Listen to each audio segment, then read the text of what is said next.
There is a lion in the street, a fierce lion in the road, in the street. That's how lazy people, poor people live. Every time God opened a door, and because according to God's way of doing things, doors and opportunities, they come with enemies. One in this verse, the enemy is the lion, the most powerful, dangerous animal out there with the bear.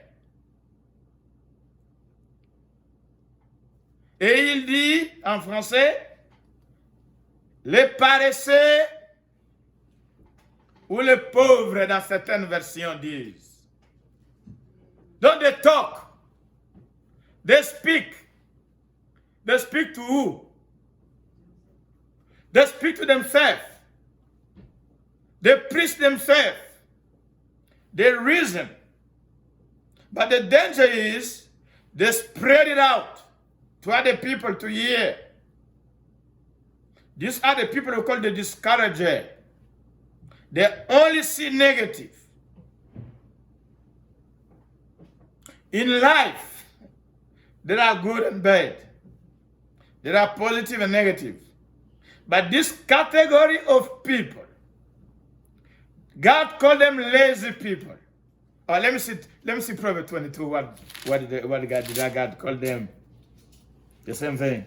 Anybody got a different version? Proverbs 22, verset 13. Proverbs 22, verse 13. Are you with me? We're just reading. We'll get all those verses together to develop some principle for life, spiritually and physically. Here God is talking to his people. Some texts in the Bible, God will be talking to pagan. But here, he's talking to his people. So according to God, God sees in the church and among his people, there is a group of people that are lazy. They don't want to work. And I want you to know, spiritual work is also work. The Bible says in Isaiah 53, by the work of his soul.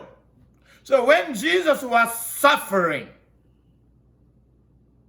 when Jesus was facing the pain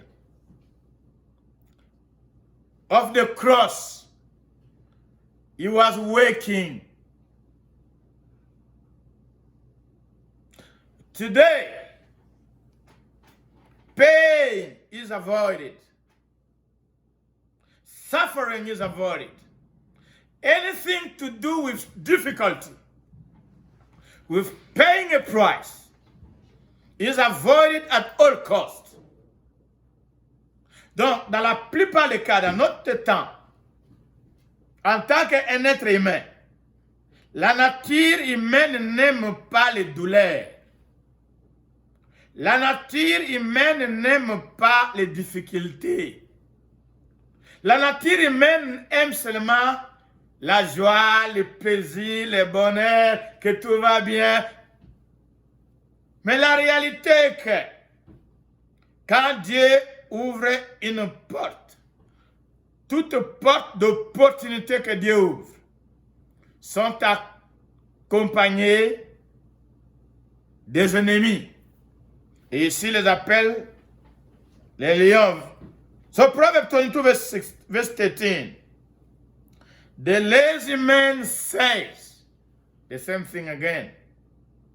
So lazy people like to talk. Hallelujah. The talkers. They're not doers. Lazy. But when it comes to talk, they can talk. But when it comes to doing, they can't do. Talking. They talk and talk and talk and talk and talk. They know all the strategies. They know all the answers. They know everything. But they do nothing. They are afraid to do something. Afraid to take risk. God called them lazy. A lot of men of God, a lot of pastors, a lot of prophets, a lot of children of God, a lot of intercessors, a lot of people in the church, because this God is talking to his people. A lot of Christians, believers in Jesus Christ, washed by the blood of Jesus, filled with the Holy Spirit, tongue speaking, heaven going, a lot of them, they are lazy. Not me, I didn't say it, I'm just reading. N'allez pas dire, oh, le pasteur Vincent, aujourd'hui il a insulté les gens, il nous a appelés les paresseux. Non, moi je ne fais que lire. Et j'aimerais que tu vois dans ta Bible, je ne sais pas dans ta Bible quel mot est utilisé. Dans ma Bible, c'est le mot les paresseux. Donc ils sont nombreux. Et il n'a pas dit ça une fois, il a répété plusieurs fois. De parler. Les paresseux parlent. Qu'est-ce qu'ils disent? Et ce qui est dangereux, c'est que quand ils parlent au milieu du public, c'est dangereux. Parce que la foi vient de ce qu'on entend. Ce qu'on entend vient de la parole. Pour Christ, ça produit la foi du christianisme. La foi en Christ. Mais pour les autres, ça provient la foi de ce domaine, des domaines dans lesquels tu es en train d'entendre, d'écouter. Le paresseux va parler et va influencer beaucoup de gens. C'est pourquoi, en face de Jéricho, Dieu a ordonné aux leaders de demander à son peuple de ne pas parler parce qu'il y avait un problème. Il y avait une porte qui était ouverte, il y avait une opportunité d'avancer pour prendre le territoire, mais de l'autre côté, les ennemis étaient nombreux parce que dans le plan des hommes, l'homme n'aime pas des temps de difficulté. Quand il y a un adversaire, on l'évite. On évite cette porte. On cherche des portes seulement qui n'ont pas d'adversaire. Mais la Bible me dit, quand Dieu ouvre des portes, il y a toujours des ennemis. Cana, par exemple, je l'ai dit, je le répète et je le parlerai encore. La terre promise dont tu crois que Dieu t'a donné était un territoire occupé par des ennemis. Dieu n'a pas donné Canaan qui était vide. Canaan n'était pas vide. Canaan était possédé, rempli de géants, les fils d'Anak. Donc quand Dieu nous appelle à une mission, à un assignment, nous cherchons toujours les facilités. Quand nous voyons le temps de difficulté, nous voyons qu'on doit payer le prix, on évite, on fuit. On va là où il n'y a pas de prix à payer. Et vous allez constater ces gens-là qui cherchent toujours les facilités, où on ne paye jamais de prix, ils ne sont jamais devenus des héros. Jamais. Ils vont finir par être toujours des followers. Never. Get to the top, to the destination. The lazy man says, there is a lion as shall be slain on the street. Oh, ce sont les enfants de Dieu.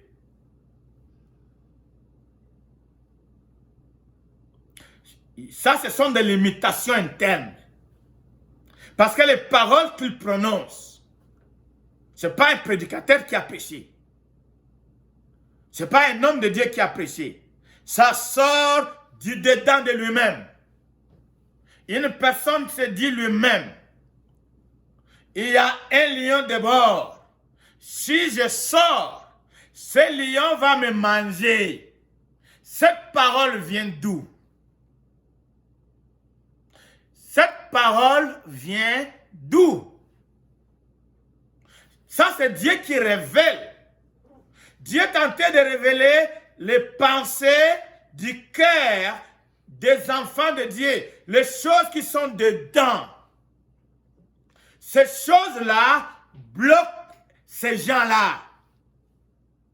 Leur manière de penser, leur manière de parler, qui sont au-dedans d'eux. Ils se sont créés de blocages. Ils se sont créés de limitations. Et cela affecte leur manière même de parler, de communiquer, de penser, de réfléchir. Voilà comment ces enfants de Dieu réfléchissent. Voilà comment ces enfants de Dieu parlent. Mais d'où viennent ces paroles? C'est pourquoi Jésus avait déclaré au leader qui était supposé connaître la parole de Dieu et l'annoncer conformément à la volonté de Dieu comme Dieu a donné. Il leur a dit, ce n'est pas ce qui entre dans la bouche qui va t'essuyer. C'est ce qui sort de la bouche. Ils n'ont pas compris. Ces paroles qui sortent de la bouche, elles viennent d'où? Les paroles de cet homme, les paroles de cette femme, les paroles de ces enfants de Dieu, cette manière de penser, cette manière de tirer des conclusions, que parce qu'il y a un lion dehors, moi si je sors, je serai massacré par les lions. Qui a dit ça? C'est écrit où? L'enfant de Dieu doit vivre par la parole. Il est écrit, la foi vient de ce qu'on entend vient de la parole de Dieu. Quand toi tu prononces des choses, tu parles des choses, ça vient d'où? La réponse, ça vient de la maison de ton père. Ça vient de l'environnement dans lequel tu as grandi. Ça vient des gens que tu côtoies. Ça vient des films que tu regardes. Ça vient de tes amis. Ça vient des messages que tu as entendus. Ça vient de tout ce qui est entré en toi, de la tradition, de coutumes, de société. Ça vient de l'école où tu étais, du professeur que tu as appris. Des choses qui sont complètement hors de la parole de Dieu. Nous croyons plus aux choses qu'on entend qu'à ce que Dieu a écrit. Une personne déclare, il est en train de vivre. Dieu veut qu'il prospère. Dieu veut que cette personne, son enfant de Dieu, aille de l'avant. Mais il y a des choses qui sont dedans. La personne parle. Ce qu'il parle là, il a pris ça où? Il y a un lion dehors. Si moi je sors, je serai tué. Il y a Corona à Calgary. Je n'irai pas au travail. Si je vais au travail, je vais attraper le Corona. Qui a dit ça? Ce lion-là peut représenter le Corona. Il y a le Corona sur les églises. Si j'ouvre l'église, si les gens vont à l'église, ils seront contaminés. Qui a dit ça? Cette révélation vient d'où? Il y a un lion dehors. Si moi je sors, je serai massacré. C'est écrit où? Ça, c'est Dieu qui révèle la pensée de l'homme. Ce qui est au-dedans de l'homme.